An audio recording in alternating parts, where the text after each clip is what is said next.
एक गांव में रामू नाम का एक मेहनती किसान रहता था। वो रोज सुबह से शाम तक अपने खेतों में मेहनत करता था, लेकिन सूखा पड़ने और फसल खराब होने के कारण उसकी कमाई बहुत कम हो गई थी। एक दिन खेत में काम करते करते वो बहुत थक गया और मन ही मन सोचने लगा, अगर ऐसे ही चलता रहा तो मैं कभी अमीर नहीं बन पाऊंगा। शाम को वो नदी के किनारे बैठा और सोचा कि क्यों ना मछली पकड़कर अपनी हालत बदली जाए। अगले दिन वो एक छोटी नाव लेकर नदी के बीच गया। जाल डालते हुए वो सोच रहा था कि आज बहुत सारी मछलियां पकड़कर वो अमीर बन जाएगा। तभी अचानक पानी में जोरदार हलचल हुई। नाव के पास एक विशाल मगरमच्छ आ गया।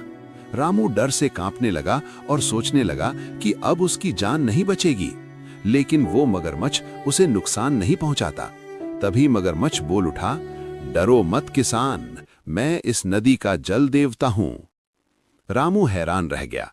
उसने डरते अपनी गरीबी और मेहनत की कहानी सुना दी। जल देवता मगरमच्छ उसकी सच्चाई और ईमानदारी से प्रसन्न हो गया।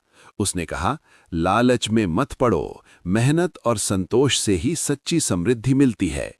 ये कहकर जल देवता ने नदी में हाथ मारा और रामू की नाव मछलियों से भर दी।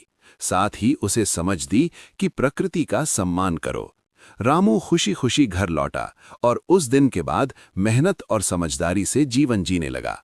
कहानी की सीख, लालच नहीं, मेहनत और समझ ही सच्चा धन है।